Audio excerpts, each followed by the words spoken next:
అందరిని ప్రకటించినప్పుడు చాలా హ్యాపీ అనిపించింది. బట్ ఒక సాడ్ పార్ట్ ఏంటంటే బయటికి వచ్చాక ఆ కంటెస్టెంట్స్ కార్లు అద్దాలు వలగొట్టడం, ప్లస్ బయట రోడ్ మీద వెళ్తున్న బస్సెస్ని ఒక 6 బస్సులు ధ్వంసం చేసినారంట. ఇదైతే కాదండి, బిగ్ బాస్ ఎంటర్టైన్మెంట్ అనేది ఉంది, కానీ మీ అందరిని ఎంటర్టైన్ చేసిన విషయం నిజమే. దట్ ఈస్ రియల్లీ హ్యాపీ, మీ అందరం కూడా ఎంటర్టైన్ అయ్యాను. కానీ ఆ ఎంటర్టైన్మెంట్ని బయటికి తీసుకొచ్చి ఏదో కోపాలు తీసుకొచ్చి అలా బస్సులు బలగొట్టడం, కార్ అద్దాలు బలగొట్టడం, డెఫినెట్లీ ఈ విషయాన్ని అయితే నేను డెఫినెట్లీ ఖండిస్తున్నాను. ఎందుకంటే అక్కడ వచ్చిన వాళ్ళు డెఫినెట్లీ చాలామంది కంటెస్టెంట్స్ ప్రేమించి వాళ్ళని చూడాలని అనుకుంటున్నారు. కానీ అందులో కొంతమంది బిహేవ్ చేసే విధానం అయితే డెఫినెట్లీ నాట్ రైట్.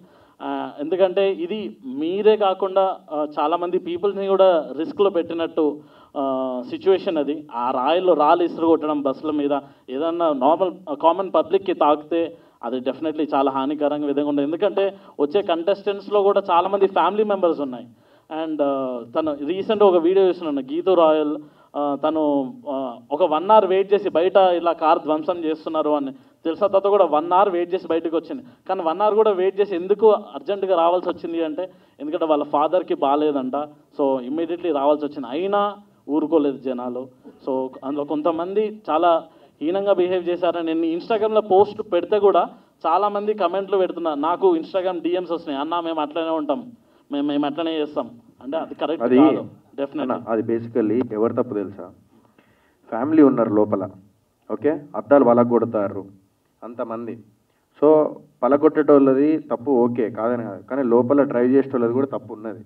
ఎందుకంటే వాళ్ళు రివర్స్ గేర్ వేసి బర్రను పోయి గుద్ది మళ్ళీ ఫ్రంట్ గేర్ వేసి ముంగటోళ్ళని కూడా గుద్ది పడేసుకుంటూ పోతే అప్పుడు సొసైటీ బాగుంటుంది. యాక్చువల్లీ సైలెంట్గా ఉండకుండా నేనైతే అదే చేస్తుండే. నా కారుని అద్దం పలగొడితే వాళ్ళ బద్దలు వలుగుతాయి. అది అదే అంటే దట్స్ సంథింగ్. అంటే ఒకటి మనం ఉన్న ఈ సొసైటీలో డెఫినెట్లీ చాలా మంచి బిహేవ్ చేయాలి. అంటే we are also part of the society కాబట్టి మనకి మనమే హాని చేసుకున్నట్టు ఈ విధంగా చూస్తే. అండ్ ఇవన్నిటిని కూడా మనం జాగ్రత్తగా మనం అంటే ఒకవేళ మీరు అక్కడ ఉండనైతే అలాంటి పనులు చేసే వాళ్ళని కూడా ఆపితే బాగుండేదేమో అని అనిపించింది. So let's condemn this act and ఇంకోసారి ఇలా జరగకుండా డెఫినెట్లీ మీ అందరినీ కూడా రిక్వెస్ట్ చేస్తున్నాను. అండ్ ఉంటే చూస్తే కూడా ఎంకరేజ్ చేయకండి. అండ్ బిగ్ బాస్ని ఎంటర్టైన్మెంట్గా తీసుకోండి. Thank you.